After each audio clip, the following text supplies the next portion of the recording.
নমস্কার, কেমন আছেন সবাই? ঘরকন্যা আরও একটি ব্লগে আপনাদের সবাইকে স্বাগত জানাই।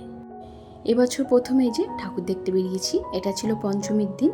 পঞ্চমীর দিন সন্ধ্যেবেলা একটু আশেপাশটা ঘুরে দেখার জন্য বেরিয়েছিলাম। ভয়েস ওভারটা আমি পরে দিচ্ছি এবং আমার ব্যাকগ্রাউন্ডের আওয়াজ অনেক কিছুই আসছে, সেগুলো কিছু মাইন্ড করবেন না, ইগনোর করবেন। তো প্রথমে এই কাছে ছিল এই প্যান্ডেলটা, তো এই প্যান্ডেলে ঢুকে মাকে দর্শন করে বেরিয়ে যাচ্ছি। রাত্রেবেলা ঠাকুর দেখতে আসলে এত লাইটিং দেয় যে মানুষ যাচ্ছে না সব ভূত বড় দুষ্কর। আর দিনের বেলা আসলে তো এত লাইটিং দেখাই যায় না। আজ তো পঞ্চমী, আর এই প্যান্ডেলে অষ্টমী বা নবমীর দিন দেখতে আসলে এত পরিমাণের ভিড় হবে।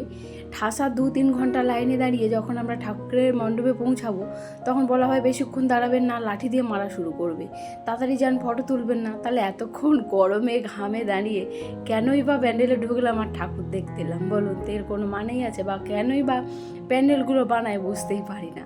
তো যাই হোক, তারপর ওখান থেকে এদিকে আরও একটা প্যান্ডেলে এলাম। তো এখানে প্যান্ডেলটা ছোট, কিন্তু খুব সুন্দর বানিয়েছে প্যান্ডেলটা।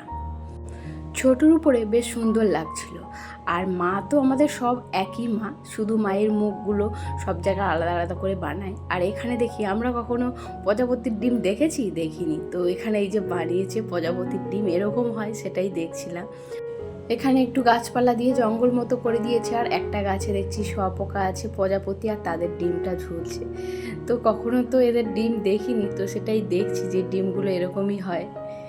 আর প্রজাপতির থেকে তো শুঁয়াপোকা হয়, বা শুঁয়াপোকার থেকে যে প্রজাপতি হয় এটা তো আমরা জানি, কিন্তু ডিমটা যেরকম দেখতে হয় সেটা কখনো দেখিনি। তো যাই হোক, এই প্যান্ডেলটা থেকে এই যে বেরিয়ে পড়লাম। সারা বছর তো অন্ধকারই থাকে, শুধু এই দিওয়ালি আর এই দুর্গাপুজোর সময় সারা রাস্তা সবার বাড়িঘর সুন্দর আলোয় সাজানো থাকে, আর দেখতে বেশ ভালোই লাগে। লোকজন তো সারা বছর 10টার মধ্যে খাওয়া দাওয়া করে ঘুমিয়ে পড়ে, কারণ পরের দিন সবার অফিস থাকে, স্কুল থাকে। আর এই পুজোর সময় তো সব অফিস স্কুল ছুটি থাকে।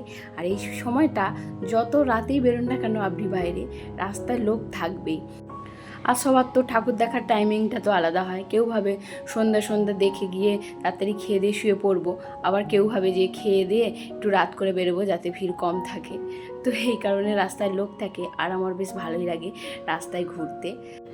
আর জানেন তো, এই যে গাড়িতে করে একটুখানি যাব, আবার লাভবো, ঠাকুর দেখবো, প্যান্ডেল দেখবো, তো টুকটুক করে লাভতে আমার ভালো লাগে না। লং ড্রাইভ হবে, টানা গাড়ি চলবে, ওটা বেশ ভালোই লাগে। যেহেতু সারা রাত রাস্তায় লোকজন থাকে, সারা রাস্তা আলো থাকে, কোথাও অন্ধকার থাকে না, বেশ ভালোই লাগে। তো এই যে যেতে যেতে ফল নিয়ে নিচ্ছিলাম, পরের দিন তো ষষ্ঠী পুজো, তাই 6 রকমের ফল নিয়ে নিচ্ছিলাম, নিয়ে এই যে চলে এসেছি। আর আমাদের ক্যাম্পাসের মধ্যে দেখুন কত সুন্দর সাজিয়েছে, লাইটিংগুলো দিয়েছে। তো দূর থেকে এই যে লাইটিংগুলো এত সুন্দর লাগছে, তো কি আর বলবো। বেশি রাত আর করিনি, তাড়াতাড়ি চলে এসেছিলাম, কারণ পরের দিন সকাল উঠতে হবে, পুজোটা দেবো, ষষ্ঠী পুজো। আর এবছর আমি প্রথম ষষ্ঠী পুজো দেবো, জানেন।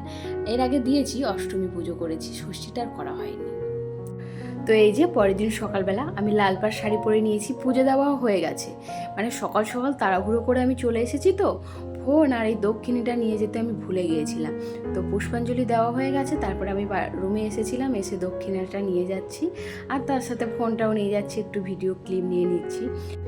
জানেন তো, পুজোর এই 5টা দিন না বার যেন আর মনেই থাকে না। সত্যি কথা বলতে আমার তো বারই মনে ছিল না যে আজকের কী বার বলে।